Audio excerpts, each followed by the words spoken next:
It was a lively Saturday evening at Solstice, an elegant bistro tucked into the heart of Savannah, Georgia.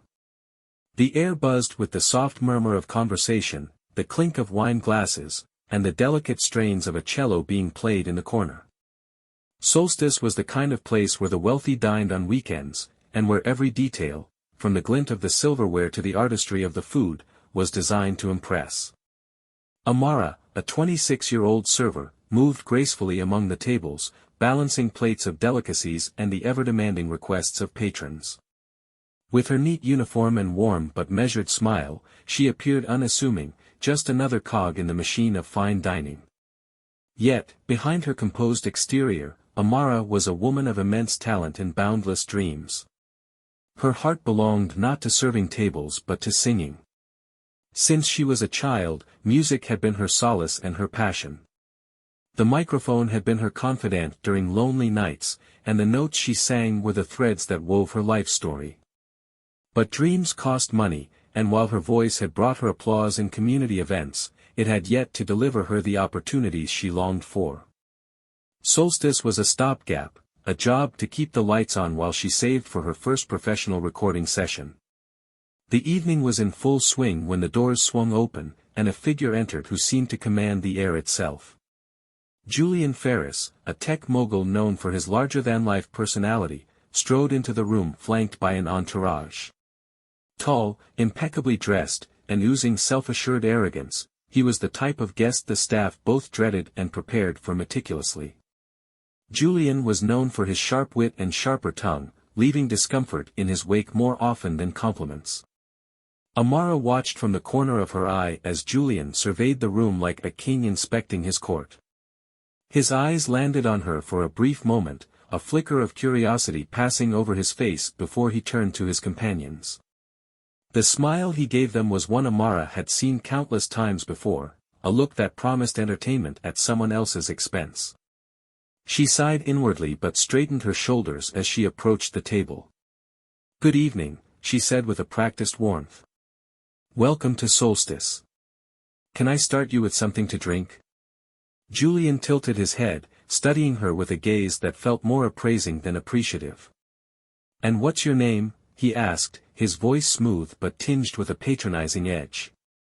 "Amara," she replied, keeping her tone neutral. Julian smiled slyly. "Amara. A name with melody. Are you as intriguing as your name suggests?" Amara felt her cheeks flush, but she remained composed. "I'll be happy to answer any questions about the menu," she said diplomatically. The table chuckled at her polite evasion, and Julian waved dismissively. "Just bring a bottle of your best red. And don't keep us waiting too long." As Amara walked away, she heard murmurs from the table and the occasional burst of laughter. She wasn't naive, she knew she was the topic of their conversation. But she had a job to do, and she wouldn't let Julian Ferris or his entourage rattle her. An unexpected challenge. The night wore on, and as Amara refilled glasses and served plates, she noticed Julian's gaze following her. It wasn't the first time a customer had taken undue interest in her, but something about his attention felt more deliberate. It wasn't flirtation or mere curiosity, it felt calculated, as though he was setting a stage for something. Her instincts were confirmed when, after the main course had been served, Julian raised his glass and tapped it with a fork. The chime cut through the low hum of conversation, drawing the attention of the entire dining room. "Ladies and gentlemen," Julian announced, his voice carrying easily across the space, "I've been inspired tonight. Inspired by our charming server, Amara." The room turned to her, their faces a mixture of curiosity and confusion. Amara froze, her tray balanced precariously on her hand. Julian gestured toward her with a flourish. "She has the poise of an artist, doesn't she? And I, for one, am curious. Amara, do you have any hidden talents you'd like to share with us? Perhaps a song?" A ripple of laughter spread through the room, and Amara's chest tightened. She glanced around, hoping for support, but her colleagues looked away awkwardly. Julian's entourage beamed with anticipation, clearly reveling in the moment. I appreciate the compliment, Amara said, her voice calm despite the rising tension, but I'm here to work, not perform. Nonsense. Julian said, his grin widening. Surely someone who carries herself with such grace isn't afraid of a little spotlight. There's a microphone at the bar, why not give us a taste of your talent? Amara felt her heart pound. She wanted to say no, to walk away, but Julian's challenge hung in the air like a dare she couldn't ignore. To refuse might mean humiliation. To accept meant risking everything. The dining room was silent, every eye on her. Amara could hear her mother's voice in her mind, urging her to be brave. Don't let anyone make you feel small, her mother had always said. You've got a voice worth hearing. Taking a deep breath, Amara set down her tray. Fine, she said, her voice steady. I'll sing. The room erupted in murmurs as Amara walked to the bar where the microphone stood. Her legs felt like lead, but her resolve carried her forward. The bartender adjusted the mic stand as she approached, and she nodded her thanks. She closed her eyes, took another deep breath, and began to sing. The opening notes of "Summertime" filled the room, soft and lilting. Her voice, rich and soulful, rose effortlessly, each note clear and pure. The dining room, once bustling with chatter and clinking glasses, grew still as her song enveloped the space. Amara sang with her whole heart, her voice weaving a tapestry of emotion that held the audience captive. For a few minutes, she wasn't a server or a struggling artist.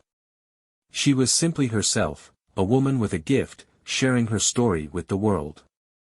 When the final note faded, there was a moment of absolute silence. Then, like a wave breaking on the shore, the room erupted into applause. Diners stood, clapping with an enthusiasm that brought tears to Amara's eyes. Her colleagues beamed at her from the sidelines, and even Julian Ferris looked uncharacteristically humbled. Amara took a shaky bow, her heart swelling with relief and pride.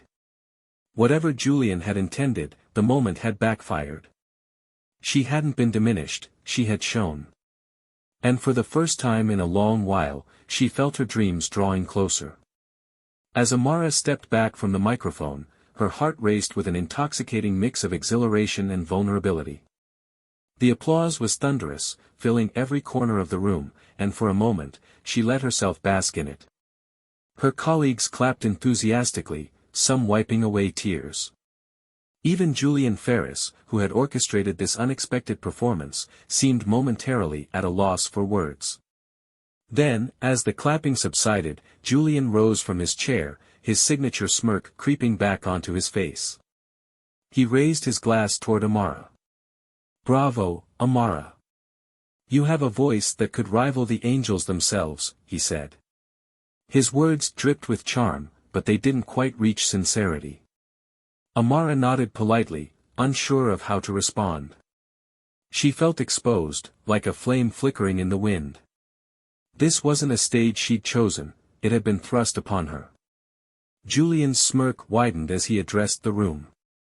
"Ladies and gentlemen, I think we've just witnessed the discovery of the next great star. What do you all say? Should Amara quit waiting tables and take her talents to the stage full-time?" The diners responded with cheers and whistles, some urging her to take a bow again. Amara smiled faintly, but her stomach churned. The attention was overwhelming, and Julian's tone felt less like encouragement and more like he was still playing some kind of game. She stepped off the bar platform and returned to her section, hoping to blend back into the background. But Julian wasn't finished. "You know," he called after her, his voice carrying across the room, "a voice like yours shouldn't go unnoticed.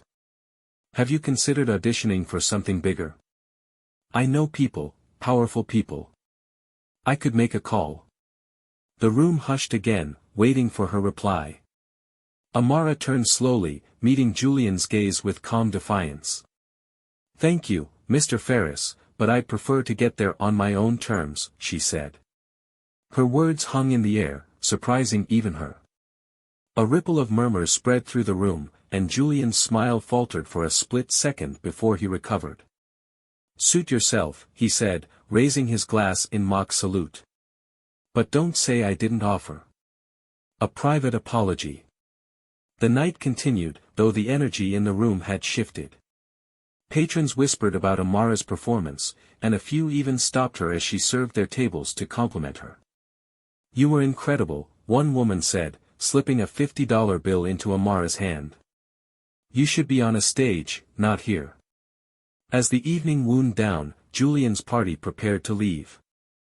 Amara braced herself for one last round of snide remarks, but to her surprise, Julian approached her alone. "Amara," he said, his tone softer than before. "A word?" She hesitated but nodded, following him a few steps away from the other tables. He looked down at his glass, swirling the remnants of his wine. "I owe you an apology," he began. "I didn't mean to put you on the spot like that. I thought I was giving you an opportunity." Amara crossed her arms, her voice steady. "You were making me a spectacle. There's a difference." Julian winced but nodded. "Fair point. I suppose I've spent so long in a world where everyone's performing for someone that I forgot not everyone wants to play along." Amara studied him for a moment, searching for sincerity. His usual bravado was gone, replaced by something that almost resembled humility. "I appreciate the apology," she said. "But next time, maybe consider how your actions affect people." Julian nodded again, then reached into his pocket and handed her a card. "If you ever change your mind about taking the next step, call me. I wasn't lying when I said I know people who could help." Amara hesitated before accepting the card. She wasn't sure if she'd ever use it, but she tucked it into her pocket anyway. "Thank you," she said simply. The ripple effect. The following week, whispers of Amara's performance at Solstice spread like wildfire through the city. Patrons who had witnessed the moment told their friends, and a few even posted clips online. By the end of the week, a local talent scout had reached out to Amara, inviting her to audition for an upcoming showcase. She debated whether to accept. The idea of stepping onto a stage again thrilled and terrified her in equal measure. But as she sat at her small kitchen table one evening, staring at the talent scout's email, she remembered the feeling of the room falling silent during her song. For those few minutes, she had been completely herself, and it had been enough. With a deep breath, she replied to the email. "I'll be there." The showcase was held in a modest theater downtown. Amara arrived early, clutching a folder of sheet music and trying to steady her nerves. She wasn't the only performer. A lineup of singers, dancers, and musicians filled the backstage area, each of them buzzing with anticipation. When it was her turn, Amara stepped onto the stage, the bright lights blinding her momentarily. The crowd was smaller than the one at Solstice, but their energy was just as palpable. She closed her eyes, took a deep breath, and began to sing. This time, the song wasn't chosen for her, it was her choice, her voice, her moment. And as the final note hung in the air, she knew she had taken the first step toward something extraordinary. A new path. Months later, Amara stood on a much larger stage, her name glowing in lights above her. The journey hadn't been easy, countless auditions, long nights, and moments of doubt had tested her resolve.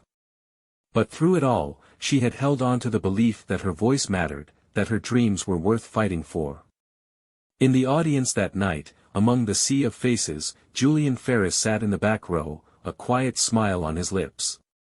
He hadn't called in any favors or pulled any strings, Amara had done this on her own. And as her voice filled the grand hall, even he had to admit she was exactly where she belonged.